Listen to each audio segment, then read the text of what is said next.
로마서 10장 1절에서 8절 말씀 교독합니다. 형제들아, 내 마음에 원하는 바와 하나님께 구하는 바는 이스라엘을 위함이니 곧 그들로 구원을 받게 함이라.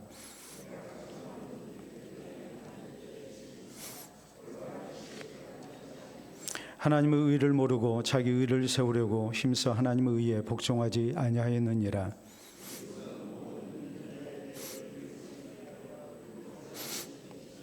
모세가 기록하되 율법으로 말미암는 의를 행하는 사람은 그 의로 살리라 하였거니와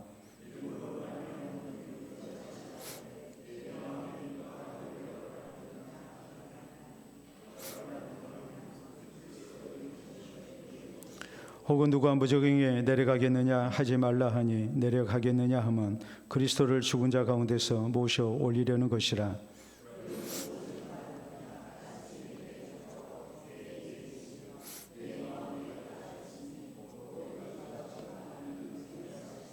아멘. 기도하고 말씀 받도록.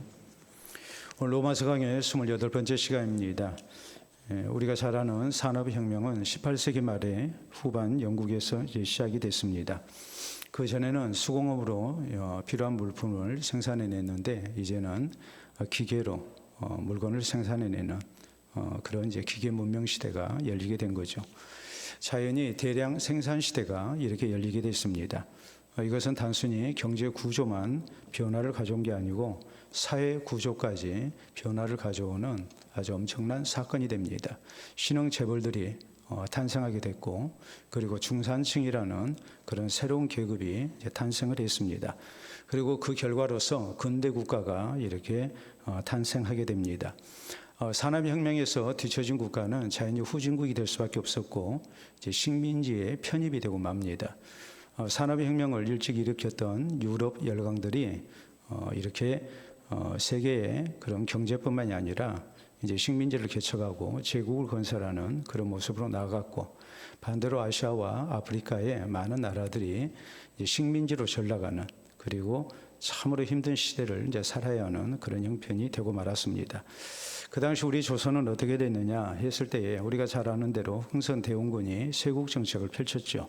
그래서 이 외국의 문물을 전혀 받아들이지 아니하고 그저 우리 것이 좋다고, 우리 것을 지켜야 된다고 그렇게 문호를 개방하지 아니하고 철저하게 쇄국하는 그런 정책을 폈습니다. 반면에 일본은 메이지 유신이라 해서 개항을 하고 그리고 서양 문물을 받아들입니다. 그 결과로서 산업과 사회 구조가 개편이 됐고 이제 근대 국가를 이렇게 세우게 됐습니다. 우리가 잘 아는 대로 얼마 후에 우리 조선이 일본에 의해서 이 식민지로 전락하는, 그리고 일제강점기라는 치욕스러운 우리 민족의 역사를 이제 맞이할 수밖에 없었다 하는 것은 우리가 잊을래야 잊을 수 없는 분명한 역사적 사실로 우리에게 많은 교훈을 가져다 주죠. 그렇기 때문에 단순히 산업혁명은 그냥 산업과 경제구조 또 사회구조만 바꾼 게 아니라 이것이 전 지구적으로 혁명적인 일이 된 겁니다. 그래서 이걸 산업혁명이라고 이렇게 말을 하는 것입니다. 오늘날 사회를 놓고 볼 때 우리가 한마디로 정의하자면 디지털 문명 시대 혹은 AI 시대라고 얘기를 합니다. AI는 인공지능을 말을 하죠. 급속한 변화가 일어났습니다. 그래서 이걸 디지털 혁명 혹은 AI 혁명이라고 이렇게 얘기를 합니다. 우리는 쉽게 얘기해서 지금 혁명의 시대를 살고 있는 겁니다. 연세 드신 분들은 참 곤란하죠. 혁명의 시대에 우리가 그 혁명의 물결에 나를 맡기고 우리가 같이 함께 해야 되는데 우리가 그걸 따라가지를 못한단 말이에요. 그래서 자꾸 우리의 모습이 뒤처지는 그런 모습이 될 수밖에 없고 자연히 젊은 세대와 점점 세대차가 나는 그런 이제 모습이 될 수밖에 없어요. 사회라는 것을 놓고 볼 때 이원화가 돼가는, 다시 말해서 디지털 문명과 AI 문명에 이렇게 함께 가는 그런 세대가 있는가 하면 그걸 따라잡지를 못하고 뒤처져 버린 그런 이제 모습으로 이렇게 도태돼가는 그런 이제 세대가 이렇게 나타납니다. 옛날 것만 고집해서는 안 된다는 말이에요. 변화하는 시대에 우리가 그 변화에 발맞춰서 함께 가는 모습이 있지 않냐면 결국은 뒤처지고 도태될 수밖에 없다. 이것을 우리는 온몸으로 느끼고 있는 그런 시대를, 이 혁명의 시대를 우리가 살고 있습니다. 영적인 세계도 마찬가지입니다. 우리가 성경을 보면 하나님의 구원 역사가 어떻게 전개되고 있는가?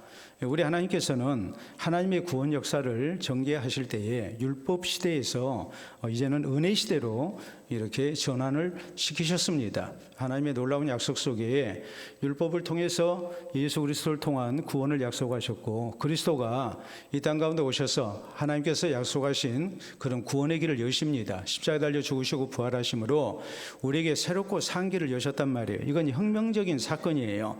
그렇기 때문에 하나님의 구원 역사가 이렇게 율법 시대에서 은혜 시대로 넘어갈 때 자연히 우리가 율법 시대에 머물러서는 안 됩니다. 우리는 하나님께서 우리에게 내신 혁명의 시대를 따라서 이제는 은혜 시대로 우리가 나아가는 그런 구원의 성도가 돼야 됩니다. 우리 예수님께서는 자꾸 자기 것만 고집하고 율법만 고집하고 옛 것만 고집하는 바리새인들을 놓고 뭐라고 말씀하셨느냐? 새 포도주는 새 부대에 담아야 된다. 이런 유명한 말씀을 하셨습니다. 이 말씀이 의미하는 게 뭐겠습니까? 이제 하나님의 구원 역사가 율법 시대에서 은혜 시대로 넘어왔기 때문에, 예수 그리스도의 십자가의 시대로 넘어왔기 때문에 자연히 새 시대가 열렸음을 알고 새 포도주는 새 부대에 담아야 둘 다 보존되는 법인데, 자꾸 새 포도주를 옛 부대, 헌 부대에다가 담게 되면 결국 새 포도주가 발효되면서 팽창하게 되면 이제 이 가죽 부대는 터지고 마는 거죠. 그리고 새 포도주가 보존이 될 수가 없습니다. 그래서 예수님은 율법 시대에서 은혜 시대로 넘어왔음에도 불구하고 계속 율법 시대를 고집하는 이런 바리새인들의 어리석고 딱한 모습을 이 말씀으로, 이 한 줄된 말씀으로 이렇게 정리를 하신 것입니다. 우리는 지난 시간에 이스라엘이 왜 예수님을 구주로 믿지 아니하는가, 거기에 대한 여러 내용에 대해서 말씀을 살폈습니다.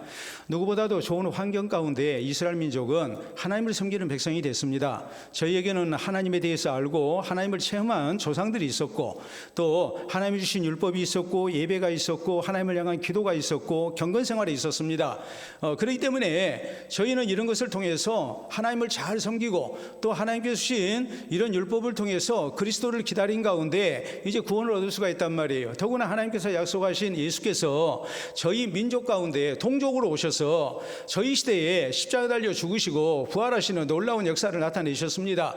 또 그 외에 자신이 하나님이 보내신 그리스도에 대한 표적도 많이 나타내셨죠. 그러니까 얼마든지 믿으려고 하면 믿고 구원 얻을 수 있는 그런 좋은 조건이었음에도 불구하고 저희가 구원을 받지 못합니다. 오히려 예수님을 배척하고, 그리고 그리스도의 복음을 전하는 자들을 박해하고, 이런 아주 완악한 모습을 보이고 있었단 말이에요.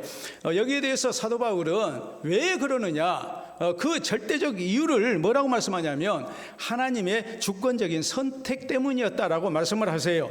다시 말하자면 하나님께서 주권적으로 구원의 백성으로 택하신 백성은 예수님을 구주로 믿고 구원을 얻을 수가 있지만, 하나님의 택함을 받지 못한 백성은 육이 돼서 이제 원래 완악한 대로 버림을 당할 수밖에 없는 거다.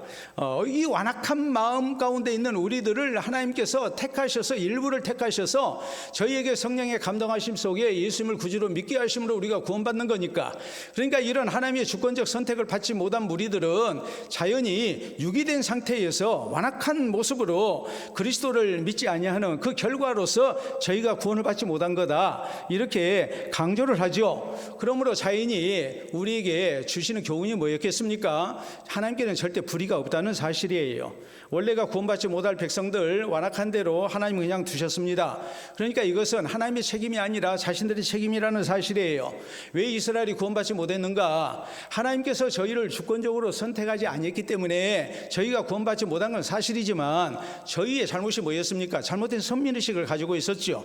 우리는 거룩한 백성으로서 당연히 구원받을 것이다. 거기에다가 저희가 내세웠던 것은 율법을 의지했어요. 우리가 율법을 잘 믿고 따르면, 또 다시 얘기하자면 우리는 율법을 가진 백성이니까 우리는 당연히 하나님의 백성이고 구원받는다, 이런 잘못된 생각들을 하고 있었단 말이에요.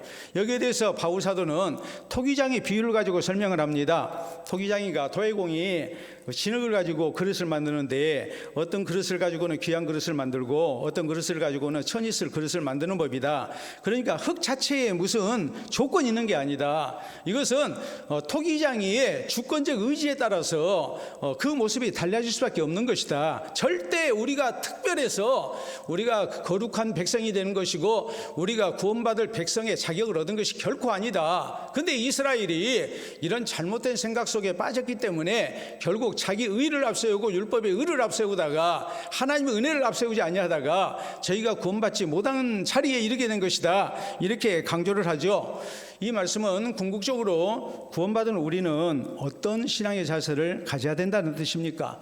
우리가 하나님의 절대적 주권 인정해야 되고, 내가 오직 하나님의 절대적 주권 여기에 따라서 우리가 유기되지 아니하고 선택받아서 구원받았으니까 하나님의 은혜에 우리가 감사해야 되고, 이제 내가 구원받은 것이 오직 예수 그리스도를 믿는 믿음으로 구원받았음을 기억하고 오직 믿음만을 앞세워야 된다. 이것이 이제 우리가 지금까지 쭉 살폈던 말씀의 내용이에요.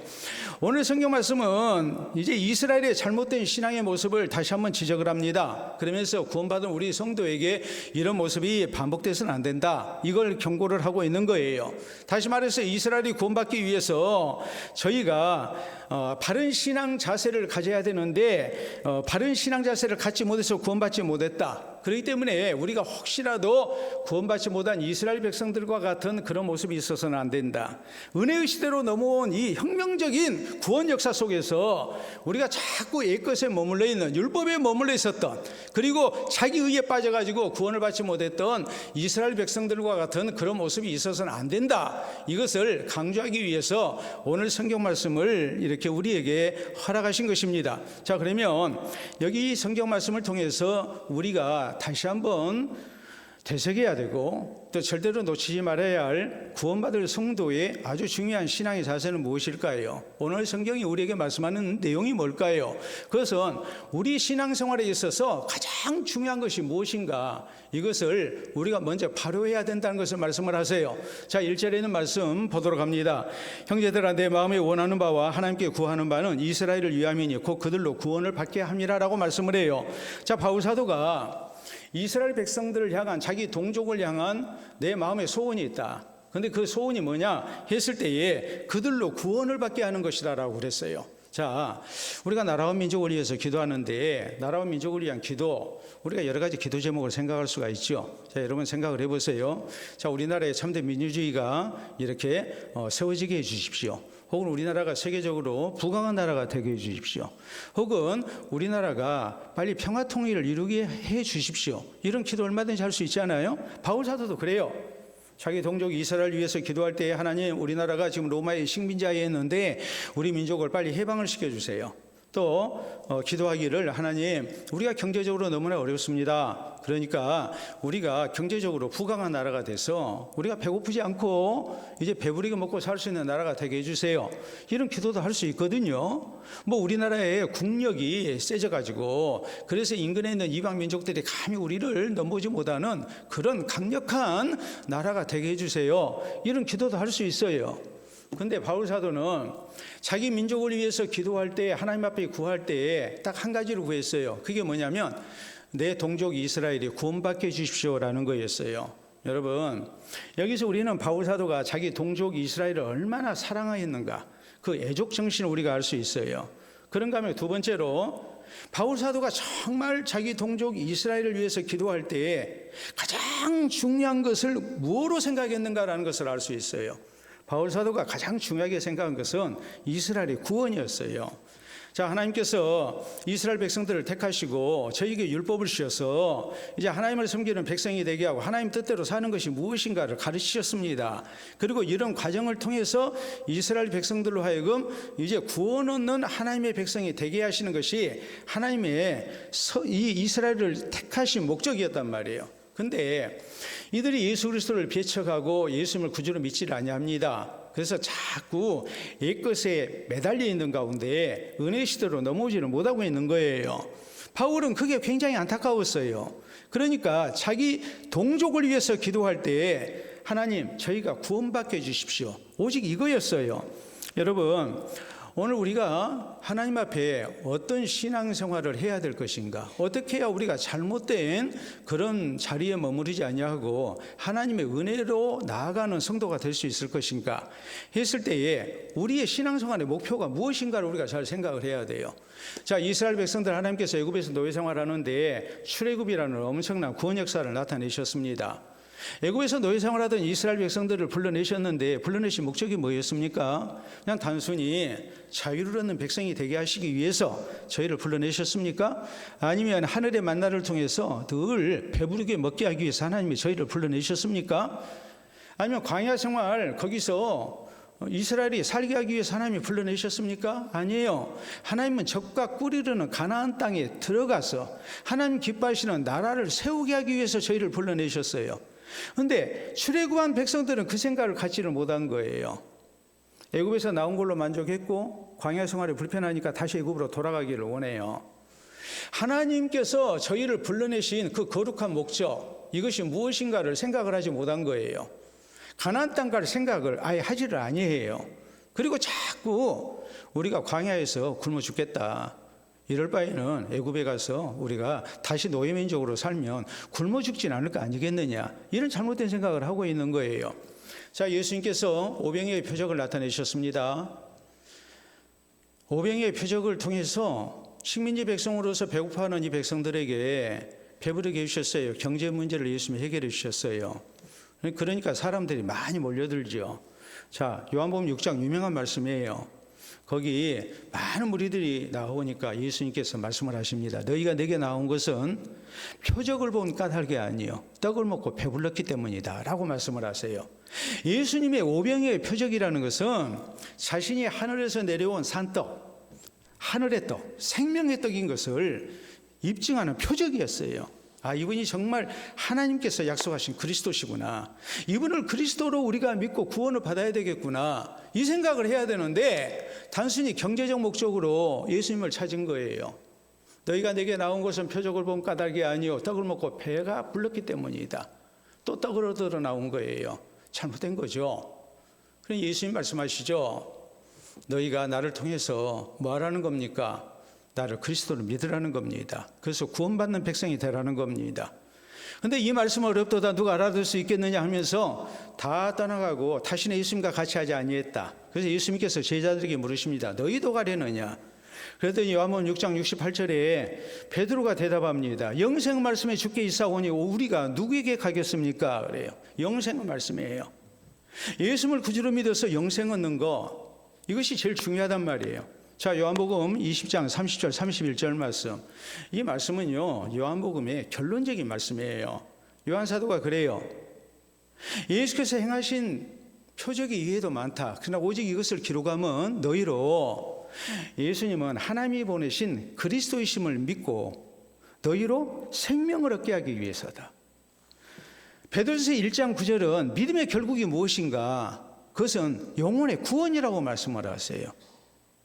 성경이 우리에게 말씀하시는 것, 예수 그리스도의 복음의 핵심은 다른 게 아니고 우리로 하여금 예수 그리스도를 통해서 죄 가운데서 구원받고 영생을 얻게 하는 데 있어요. 구원을 받게 하는 데 있어요. 이게 제일 중요하단 말이에요. 바울 사도가 자기 동족을 위해서 기도할 때 다른 거 기도하지 아니하고 이스라엘로 구원받기 위한 거라고 단 한 가지 기도를 했습니다. 다른 육신적인 문제 많죠. 세속적인 문제 많죠. 기도 제목 많습니다. 근데 그게 중요한 게 아니에요.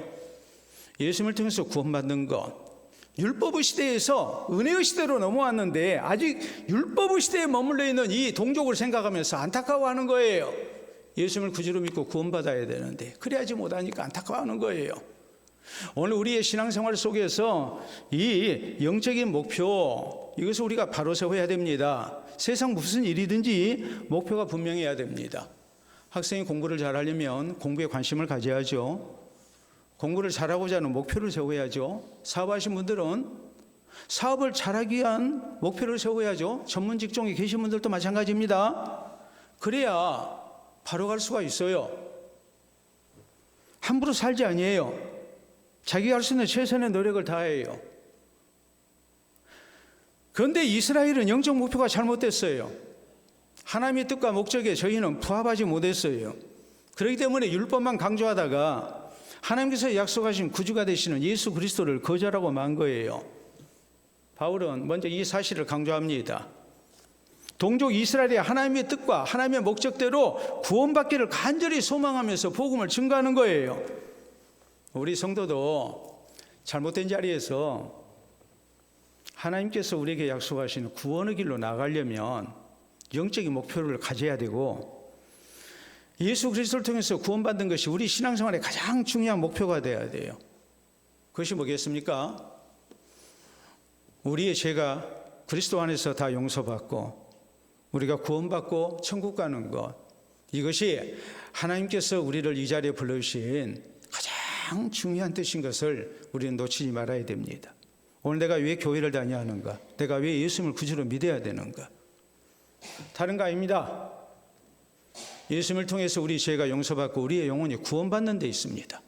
그걸 위해서 우리는 대체 불가의 이 구주 되신 예수 그리스도를 믿고 구원받기 위해서 우리가 신앙생활을 하는 겁니다. 이것을 항상 명심하고 이 영적인 목표, 이것을 바로 하는 가운데 우리가 믿음 생활을, 신앙생활을 우리가 바로 하고 또 잘못된 자리에 머무르지 않는 은혜의 시대로 나아가는 우리 모두가 될 수 있기를 바랍니다. 두 번째는 오늘 성경이 말씀하는 것은, 자, 신앙생활에 열심은 좋은데 잘못된 열심이 돼서는 안 된다, 이걸 말씀을 해요. 자, 2절에 있는 말씀 봅니다. 내가 증언하노니 그들이 하나님께 열심히 있으나 올바른 지식을 따른 것이 아니니라. 이스라엘 백성들이 하나님에 대해서 열심히 있어요. 열심히 있다는 것은 예배 열심히 드리죠, 또 기도 생활도 열심히 하죠, 또 율법 앞세우죠, 열심으로 성경 읽죠, 하나님께 대하여 열심히 있습니다. 열심히 있는데 올바른 지식을 따른 것이 아니다. 여기서 말하는 올바른 지식은 뭘 얘기하느냐? 이것은 예수 그리스도에 대한 지식입니다. 바울 사도가 빌립보서 3장에 그랬잖아요. 자신이 가지고 있는 기득권들, 날 때부터 로마의 시민권자고 부잣집 아들이고 또 그는 율법학자로서 공부도 많이 했습니다. 전도가 유망합니다. 얼마든지 남들보다 더 많은 것을 누릴 수 있는 그런 인생 조건을 갖춘 사람이에요. 근데 바울은 뭐라고 그럽니까? 내가 이 모든 것을 다 배설물로 여겼다. 그 이유는 뭐냐면 내 주 예수 그리스도를 아는 지식이 가장 고상하기 때문이다라고 말해요. 바울은 세상에 많은 공부를 했지만 그 모든 것에 비해서 예수 그리스도를 아는 지식이 가장 귀하고 뛰어나다고 믿었어요. 아무리 공부를 많이 하고 대단한 학벌을 소지했다 할지라도 예수님을 모르면, 하나님의 뜻을 모르면 그건 어리석은 인생이라고 확신했던 사람이 바울이었습니다. 자기가 그랬어요. 자기가 굉장히 뛰어난 사람이라고 생각했어요. 영적으로 굉장한 고수라고 생각했어요. 근데 그것이 아니었어요. 다메섹 도상에서 그가 다메섹에 사는 그리스도인들을 잡아서 옥에 가두기 위해 대제사장들에게 공문을 받아가지고 잡으러 갑니다. 그러다가 정오에 하늘에서 강렬한 햇빛이 내려졌고 바울은 타고 가던 말에서 떨어졌습니다. 그리고 그는 그 즉시 뭐가 됐습니까? 맹인이 됐습니다.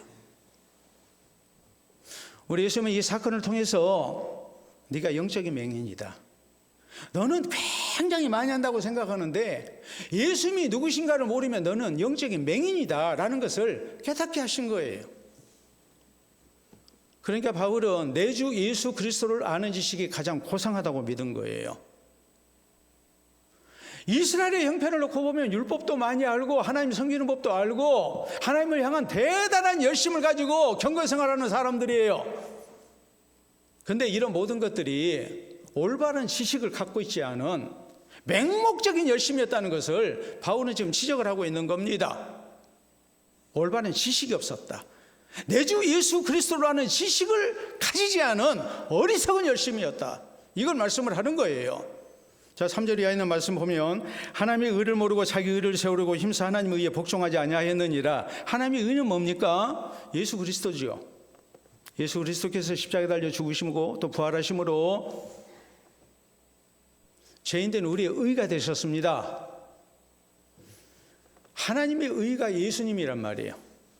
예수님을 구주로 믿게 될 때 우리가 하나님의 의를 얻어요. 하나님 앞에 구원받은 백성이 돼요. 그런데 이스라엘은 율법을 지킴으로써 자기들의 의를 내세웠어요. 그러니까 어리석은 열심 속에 빠진 사람이라고 지적을 하는 거예요. 4절에 있는 말씀도 보면 그리스도는 모든 믿는 자에게 의를 이루기 위하여 율법의 마침이 되시니라. 율법을 통해서 자기 의로 우리가 하나님 앞에 의를 얻는 게 아니고 그리스도께서 율법의 의를 다 이루심으로 율법의 마침이 되셨다. 이제 우리가 율법을 통해서 구원 얻는 것이 아니라 예수님을 나의 구주로 믿어서 하나님의 의를 얻고 예수 그리스도의 의로 우리가 하나님 앞에 구원 얻는 백성이 되는 거다. 이것을 이스라엘이 몰랐다는 것을 지금 지적을 하는 겁니다. 이어지는 5절의 말씀도 다 그런 내용이죠. 모세가 기록하되 율법으로 말미암아 의를 행하는 사람은 그 의로 살리라 하였거니와 믿음으로 말미암아 의는 이같이 말하되 내 마음에 누가 하늘에 올라가겠느냐 하지 말라 하니 올라가겠느냐 하면 그리스도를 모셔 내리는 것이요 라면서 오직 예수 그리스도의 의만이 진짜 의다. 이것을 통해서 우리가 올바른 지식을 가진 바른 신앙생활을 하는 사람이 될 수 있다라고 강조를 하는 겁니다. 우리가 마태복음 6장에 보면 바리새인들이 내세웠던 의가 나오죠. 그게 구제, 또 기도, 그리고 금식이지 않았습니까? 자기들의 의를 내세우는 거예요. 사람 앞에서 자기들의 의를 자랑해요. 근데 이건 하나님 앞에서 인정하는 의가 아니었다는 것을 우리 예수님께서는 분명히 말씀을 하셨잖아요. 하나님의 상이 없다는 것을 강조하셨잖아요. 열심이라는 것은 대단히 중요합니다. 우리가 세상 일을 놓고 볼 때 열심 없이 얻을 수 있는 것은 하나도 없어요. 그러나 우리가 잊지 말아야 할 일은 열심히 다 좋은 건 아니에요. 열심히 하니까 모든 것이 선은 아니에요. 자, 다시 얘기합니다. 도박을 하는 사람들 밤새서 합니다. 도박을 열심히 하면 의가 됩니까? 그게 선입니까? 아니죠. 도둑질하는 사람들, 또 노는데 열심인 사람들, 또 다른 사람을 속이는데 사기꾼들의 열심, 그게 열심히 했다고 해서 다 의가 되고 선이 되는 건 아니란 말이에요. 바른 것에 열심을 가져야 된단 말이에요. 공부를 열심히 하는 거, 그러면 그게 다 선이고 결과가 좋게 나옵니까? 아니죠.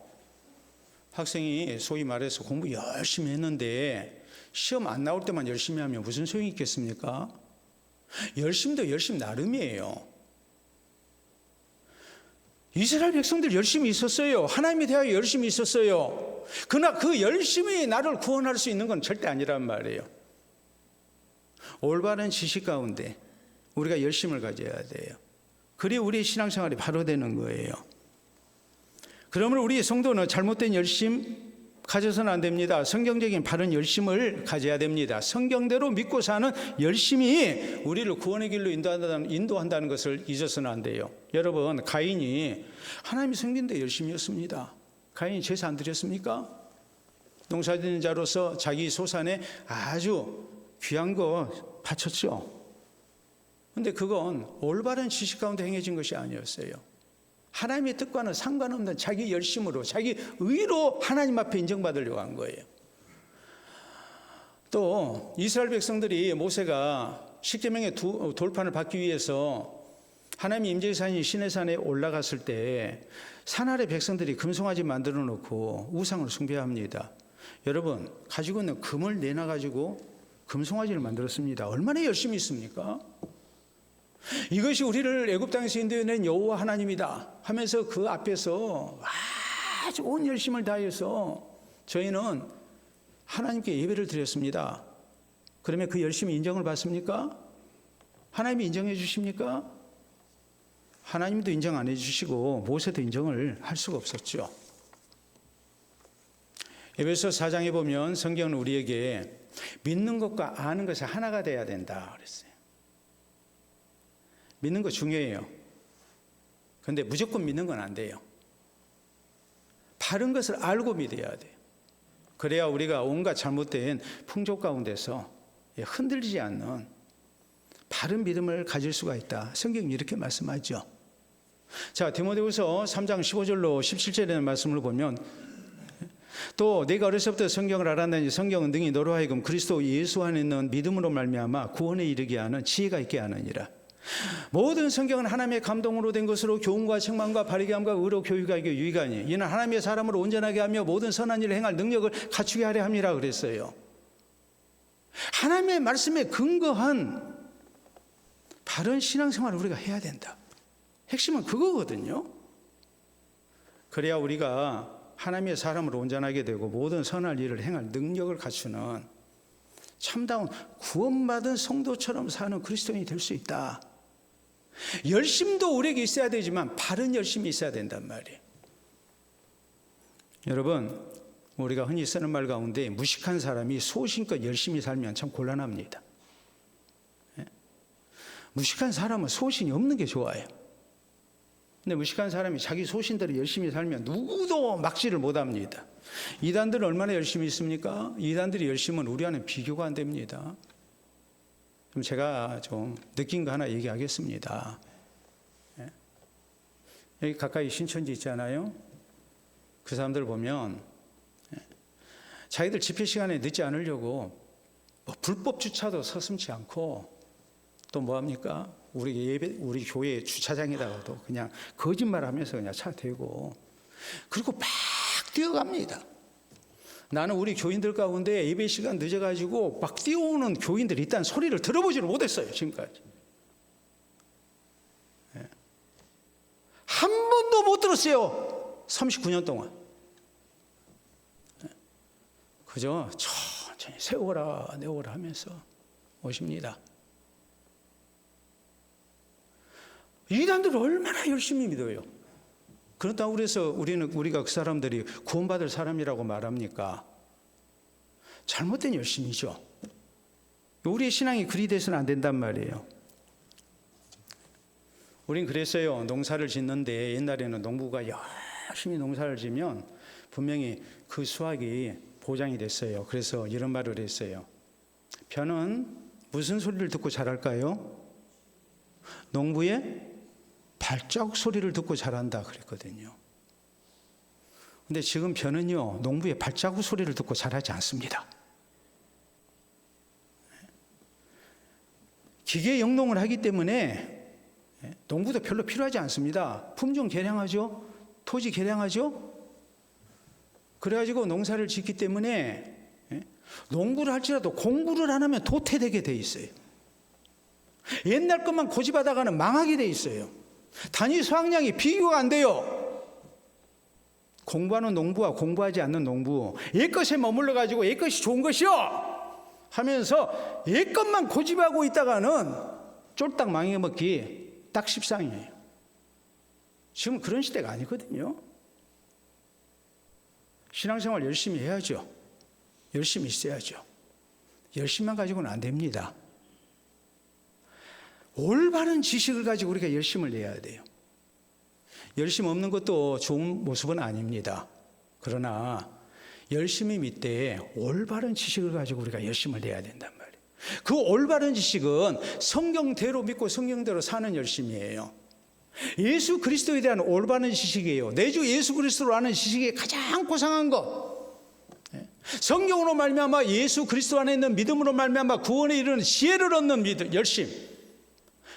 모든 성경이 하나님의 감동으로 된 것으로 교훈과 책망과 바르게 함과 의로 교육하기 유익하니 이는 하나님의 사람을 온전하게 하며 또 모든 선한 일을 행할 능력을 갖추게 하려 함이라. 이 성경 중심의 열심을 가지고 우리가 신앙생활을 해야 돼요. 그래야 우리가 바른 신앙생활을 하고 구원에 이르는 성도가 될 수 있어요. 이스라엘은 이게 없었어요. 율법을 통해서 자기 의만을 앞세운 겁니다. 이 잘못된 열심 속에 빠져버린 거예요. 그러다 보니까 저희가 구원에서 멀어진 백성이 되고 말았다. 이걸 우리는 뼈아프게 들어야 돼요. 그리고 성경적인 바른 열심을 가지고 신앙생활하기를 힘쓰는 성도. 그래서 하나님의 말씀이 이끄는 대로 우리가 믿고 사는 가운데 구원에 이르는 우리 모두가 될 수 있기를 바랍니다. 자, 세 번째, 오늘 성경이 또 우리에게 말씀하는 게 있어요. 그게 뭐냐면 하나님의 의는 오직 예수 그리스도를 통한 믿음의 의라는 사실이 우리에게 절대적이 되어야 된다는 사실이에요. 자, 4절부터 다시 봅니다. 그리스도는 모든 믿는 자에게 의를 이루게 하여 율법의 마침이 되시니라. 아까 설명을 했죠. 율법의 모든 요구를 그리스도께서 이루셨습니다. 그래서 율법의 마침이 되셨습니다. 5절 모세가 기록하되 율법으로 말미암는 의를 행하는 사람은 그 의로 살리라 하였거니와 믿음으로 말미암는 의는 이같이 말하되 내 마음에 누가 하늘에 올라가겠느냐 하지 말라 하니 올라가겠느냐 함은 그리스도를 모셔 내리려는 것이요 혹은 누가 무저갱에 내려가겠느냐 하지 말라 하니 내려가겠느냐 함은 그리스도를 죽은 자 가운데서 모셔 올리려는 것이라. 그러면 무엇을 말하느냐? 말씀이 내게 가까워 내 입에 있으며 내 마음에 있다 하였으니 곧 우리가 전파하는 믿음의 말씀이라 라는 말씀이 나오는데, 자, 이 말씀은 뭘 얘기하냐면 우리가 신명기 30장 12절 이하에 있는 말씀을 보면 모세가 하나님의 말씀을 죽기 전에 백성들에게 전합니다. 그래서 신명기라고 그랬죠. 거듭 신자의 명할 명자거든요. 이게 신명기예요. 모세의 4번의 설교가 나와요, 신명기에. 신명기 30장 12절 이하는 이제 마지막 대목이에요. 마지막 대목이고 이어지는 말씀으로 보면 31절에 모세가 염려하는 것이 나오고 32장에 이제 이스라엘을 향해서 또 33장에 이제 저희를 이제 축복하는 내용이 나와요. 그리고 34장에 이제 모세가 죽어서 그래서 이제 모세 시대가 끝났다. 이게 신명기 34장까지 내용입니다. 그러니까 신명기 30장에 있는 내용은 이제 율법에 대해서 모세가 4번의 설교를 하면서 그러면서 결론적인 말씀을 하는 거예요. 너희가 하나님의 말씀이 멀리 있다고 하지 마라. 하나님의 말씀을 찾기 위해서 하늘에 올라가고 하나님의 말씀을 찾기 위해서 무저갱 음부에 내려가고 그럴 필요 없다. 하나님의 말씀을 가까이 너희에게 있다. 내가 너희에게 전한 것이 하나님의 뜻이고 하나님의 말씀이다. 그러니까 내가 너희에게 서서 준 이 하나님의 말씀 그것 부여잡고 신앙생활하면 틀림없다. 너희가 틀림없이 구원받은 백성이 되고 너희 출애굽 2세대가 하나님이 약속하신 가나안 땅 들어간다. 이걸 모세가 강조하는 거거든요. 너희 첫 세대, 부모 세대처럼 너희는 실패해서는 안 된다. 그래서 하나님의 말씀을 계속 강론을 하면서 하나님의 말씀, 하나님의 뜻을 찾기 위해서 너희가 뭐 하늘 끝까지 올라가고 그냥 뭐 음부까지 내려가고 그럴 필요 하나 없다. 가까이 있다. 너희 옆에 있다. 그 말씀 가지고 너희가 그 말씀을 따라 살면 너희는 틀림없이 하나님 앞에 합당한 백성이 되고 너희는 너희 부모 세대와는 달리 하나님이 약속하신 가나안 땅 들어간다. 이걸 말씀을 하는데 오늘 성경 말씀이 하는 것은 뭐냐면 모세의 의라는 것은 다름이 아니라 율법을 지키는 의예요.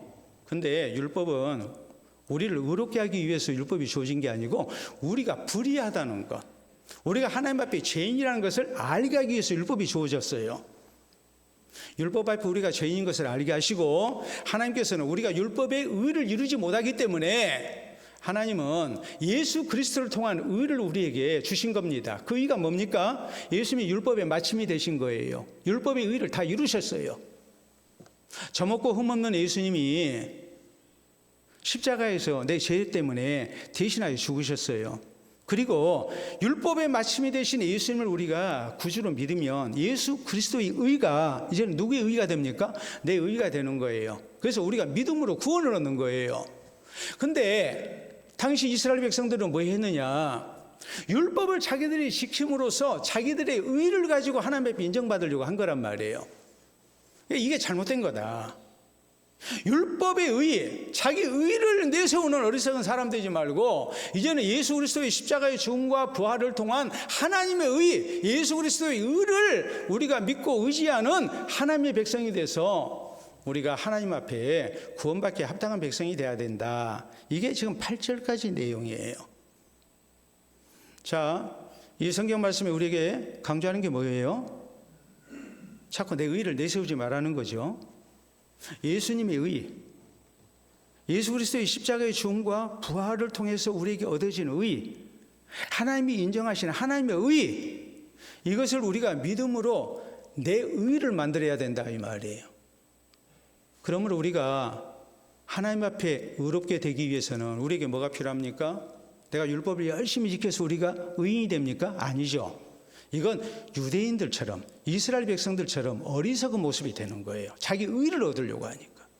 그 의 가지고는 하나님 앞에 인정을 못 받습니다.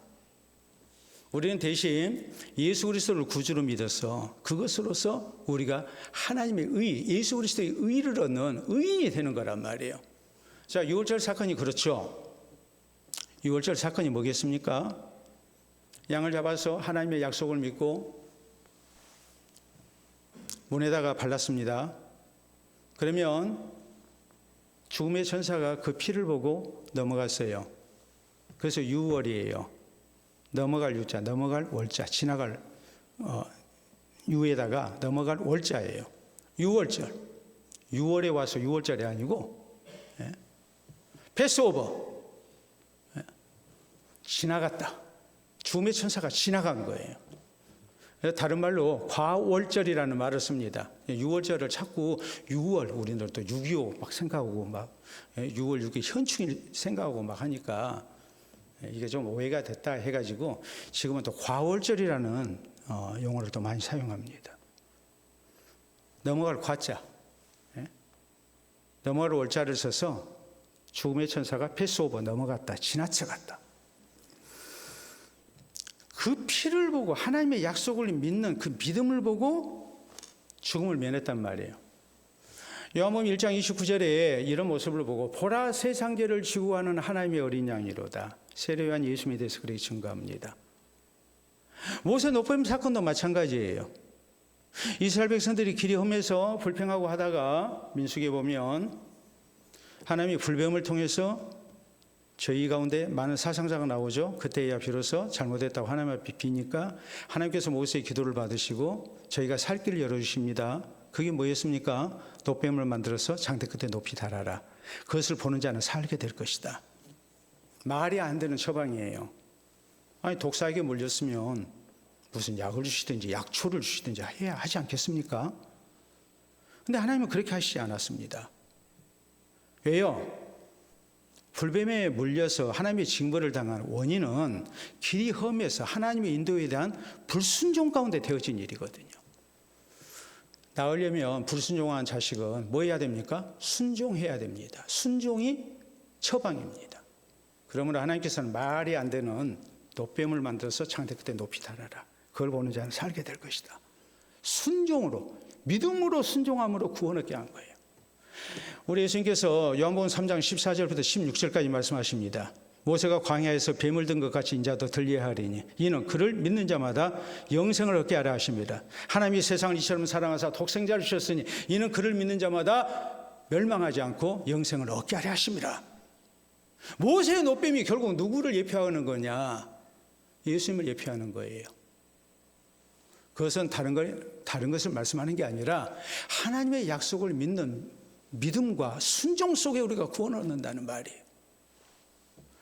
그러니까 하나님의 의는 예수 그리스도의 의고 예수 그리스도의 의가 내 의가 되려면 하나님의 약속을 믿는 믿음으로 가능하다는 것을 우리가 기억해야 된다는 말입니다. 자, 여러분, 오늘날 이제 전 세계 경제를 좌지우지하는 것이 미국이죠. 미국 달러화는 기축통화입니다. 기축통화라는 것은 가장 기본이 되는 축대를 쌓는 것 같은 가장 중요한 그런 통화라는 말이에요. 돈을 막 찍어내죠. 그래도 누가 뭐라고 말 못해요. 기축통화는 옛날에는 금본위 제도라 해서 가지고 있는 금만큼 돈을 찍어냈어요. 그러면 달러를 가지고 가면 그만큼 금을 내줘야 돼요. 그런데 금본위 제도를 폐지하고, 왜요? 금이라는 것은 생산이 한정됐기 때문에. 근데 경제 규모는 자꾸 커지니까. 그래서 금본위 제도에서 이제 신용 제도로 넘어간 겁니다. 그래서 미국 경제력을 믿고 또 신용을 믿고 달러화가 기축통화가 돼가지고 전 세계 유통이 돼 있어요. 미국 경제를 신뢰하고 사는 거예요. 원화는 아니죠. 원화를 가지고 우리가 외국에 가서 원화를 주면서 물건 살 수 있습니까? 안 되죠. 우리나라가 기축통화를 가지고 있지 않기 때문에 원화가 기축통화가 아니니까. 오늘날 신용사회라고 말하지 않습니까? 이것은 국가와 국민 사이에서도 신용이 있어야 되고 경제활동도 신용이 있어야 되고 이것은 또 국가의 신용만이 아니라 기업의 신용만이 아니라 개인의 신용도 우리가 세상을 사는데 경제활동하는데 굉장히 중요하거든요. 그러니까 신불자, 신용불량자가 되면 정상적인 사회생활을 할 수가 없죠. 경제활동을 할 수가 없죠. 이 신용이라는 것이 그렇게 중요해요.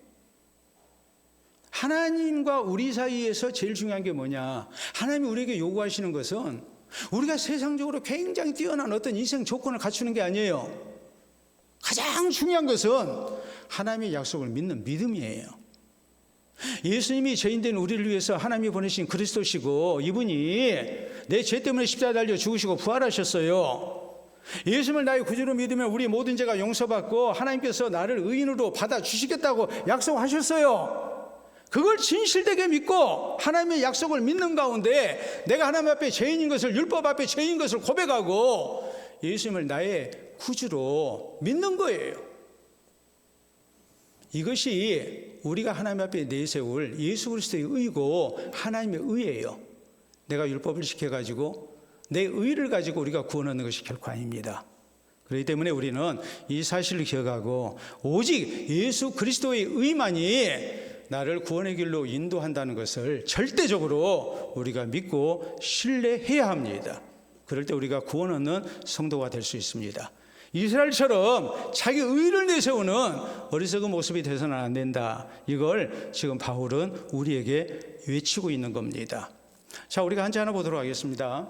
여러분 사자성어 보면은 구본 신참이라는 말입니다. 이 구자에 근본 본자, 새로운 신자에 그리고 참작할 참, 참여할 참자입니다. 옛 것을 바탕으로 해서 새 것을 첨가한다. 새 것을 참조한다라는 뜻이에요.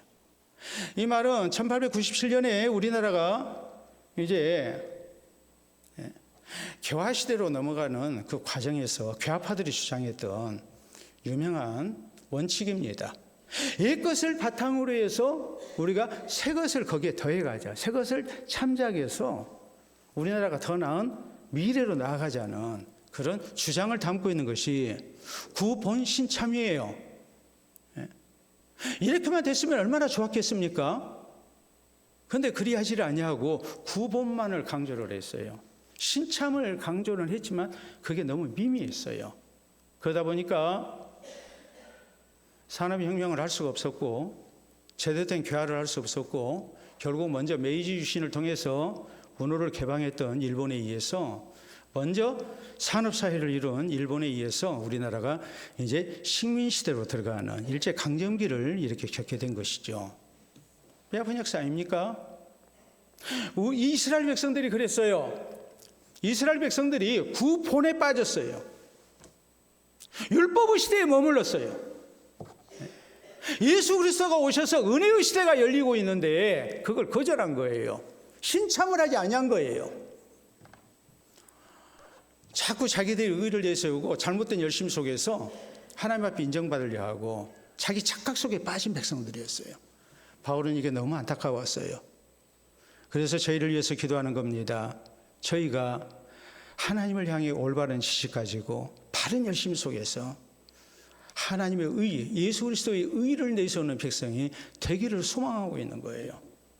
오늘 우리의 신앙생활이 우리 하나님께서 기뻐하시는 구원의 백성 되기 위해서 어떤 모습을 갖춰야 될까요? 우리는 우리의 신앙생활의 목표가 무엇인가를 분명히 해야 됩니다. 예수님을 구주로 믿어서 구원 얻는 겁니다. 우리의 영혼이 구원 얻는 거예요. 이게 제일 중요해요.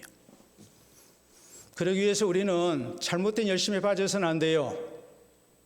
올바른 지식을 바탕으로 우리가 열심 있는 신앙생활을 해야 돼요. 그 올바른 지식은 예수 그리스도는 하나님의 의라는 사실이에요. 이 예수 그리스도의 의가 내 의가 되기 위해서 우리에게 필요한 것은 오직 믿음이에요.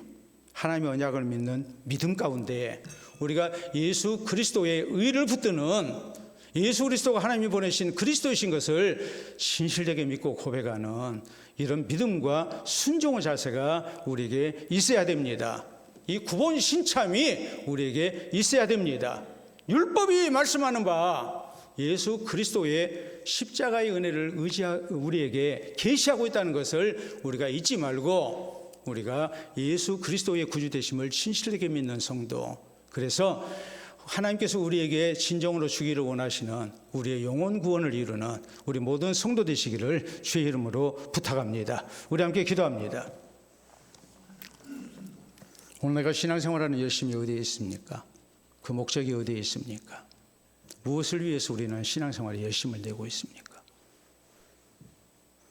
내 영혼 구원을 위해서 예수 그리스도를 진실되게 나의 구주로 믿고 내가 주의 말씀을 따라 살게 될 때 이것이 하나님께서 받아주시는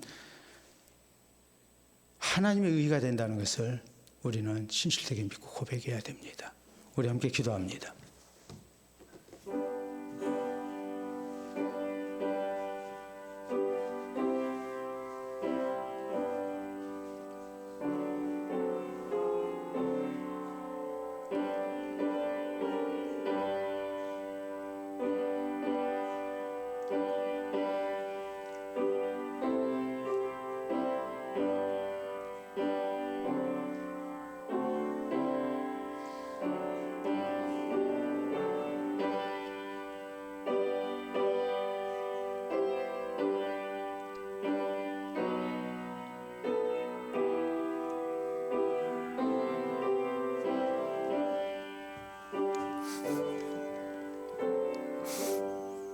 자비로우신 우리 아버지, 은혜를 진심으로 감사합니다. 죄인된 우리를 긍휼히 여겨주셔서 예수 그리스도를 구주로 믿어 구원의 백성 되게 하시고 오늘 돌아가신 말씀을 통하여 우리의 신앙을 더욱 굳건히 하게 해주신 줄로 믿고 감사와 영광을 돌려드립니다.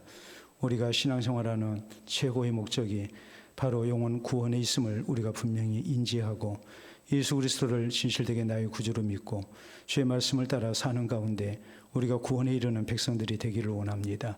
우리의 신앙생활에 잘못된 열심 가운데 빠지지 않게 하시고 또 나태와 안일 가운데에 우리의 믿음을 바로 지켜나가지 못하는 어리석은 모습이 되지 않기를 원합니다. 진실된 신앙 고백 가운데 예수 그리스도를 나의 의로 모시고 우리가 이 주의 은혜를 의지하고 하나님 앞에 나아가는 백성들이 되기를 원합니다.